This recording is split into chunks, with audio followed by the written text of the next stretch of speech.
Hello aspirants, myself Kirtana Busa.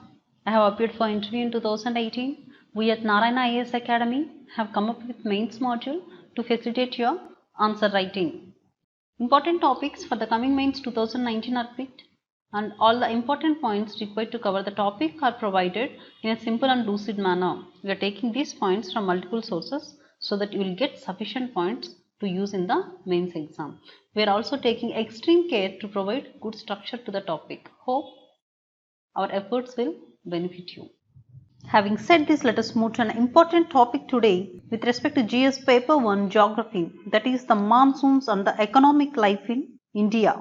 The monsoon is the lifeblood for India's farm dependent economy, as at least half the farmlands are rain fed and the country gets about 70% of annual rainfall in the June-September monsoon season, making it crucial for an estimated 263 million farmers. So if a deficit monsoon will lead to a drought-like situation and decreases food output, this leads to supply issues. Therefore, there will be food inflation, and inflation is an important criteria considered by Reserve Bank of India to decide the interest rates. On the other hand, a normal monsoon results in good harvest and this lifts rural incomes and this will boost the spending. So it has positive effect on the economy. So it's not just the agriculture that is going to get affected with respect to the deficient monsoon, but there is a close interlink between the RBI interest rates, demand and supply issues, as well as income of the households. Having said the importance of monsoon and the economic life in India, let us look into the topic in detail. Having said the importance of monsoons with respect to economic life in India, let us move to the topic in detail. So, the monsoon, which accounts for more than 70% of India's annual rainfall, is critical to the nation's crop output as well as the economy. A normal rainfall and as a result high agricultural output can boost India's economic growth and keep inflation in check, as we have discussed during the start of this topic. So first we'll discuss what is the impact on agriculture. These are the points that are directly lifted from NCERT. So please have a note of these points. So first impact is that monsoon. So first point is monsoon is that axis around which revolves the entire agricultural cycle of India, and it is because about 64% of Indian population depend on agriculture for their livelihood. Then southwest monsoon irrigates over half of India's cropland and the quantity of rainfall determines agricultural production, as we have already discussed, and the regional variations in monsoon climate help in growing various types of crops. India has different agroclimatic regions. As a result, we grow diversified crops and the variability of rainfall brings droughts or floods every year in some parts of the country. So this shows the gross mismanagement of the rainfall in the country. So recently, Prime Minister Narendra Modi has asked the Gram Pradhans to follow traditional rain harvesting systems so that every drop of rainwater is collected. As we are witnessing severe water crisis in Chennai, Mumbai, there is a need for us to mitigate the effect of monsoons.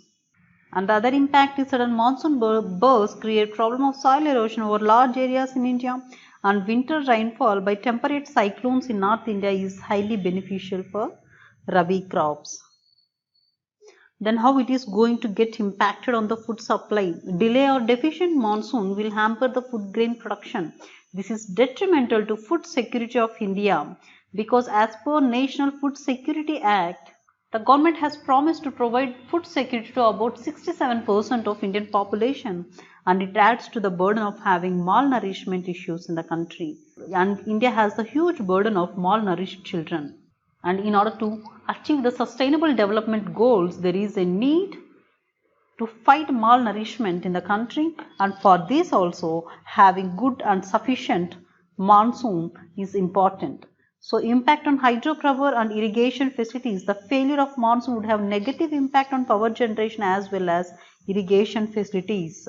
Then what is the impact on GDP? Since agriculture is the backbone of Indian economy, monsoon delay, deficient or failure will reduce its contribution to GDP and it will adversely impact the rural folk. So it is the rural population who are dependent on agriculture are going to get adversely impacted with. And what is the impact on balance of trade? Please look into the intricate relationship between monsoon and different sectors of Indian economy.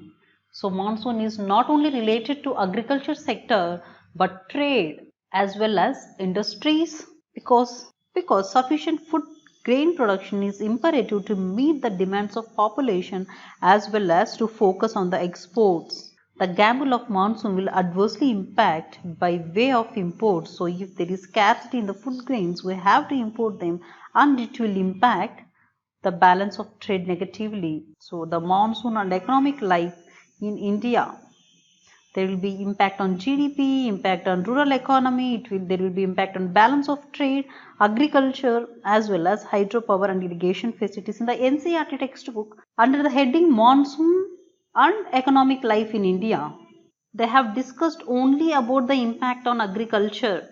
But while writing your mains, there is a need to focus on different sectors and this will get rewarded. So just don't write only about agriculture but also mention about the different parts of the economy getting affected with respect to delay or deficient or favorable monsoon. Then the other most important point is how it is going to impact the government. Good monsoon checks government spending. How? Because if there is a failure in monsoon, then there will be insurance under Fasal Bima Yojana and the government has to resort to loan waiver because of populist measure and this is going to adversely impact the government expenditure. So if there is a good monsoon, the government expenditure drastically reduces because this provides a space to use the expenditure on human development. As the Chinese proverb says, instead of giving the man a fish daily, there is a need to teach him how to catch the fish so that he will be self-dependent and contributes the economy, which is nothing but Amartya Sen capability approach. So there is a need to make the people in India capable so that they will be self-sustained rather than depending upon the welfare schemes of the government. Then what is the way forward? Construction of traditional water harvesting systems to save every drop to mitigate the impact of monsoons. Afforestation, sprinkler irrigation system and judicious use of water. This can be done only by bringing awareness among the people and developing climate smart practices. India grows water intensive crops, so there is a need to follow the agroclimatic zones and rationalize the water intensive crops. And the monsoon dependent economy needs climate sensitive budgeting. Water conservation and crisis is an important topic this year, so please focus all of those who are writing the mains. And the other important topic for the coming mains is traditional water harvesting systems. Please have a map and locate the traditional water harvesting systems in different parts of the country. If at all a question is asked, it will fetch you good marks and it will save your time because you are already prepared for the answer. Hope this video is helpful. Thank you and all the best.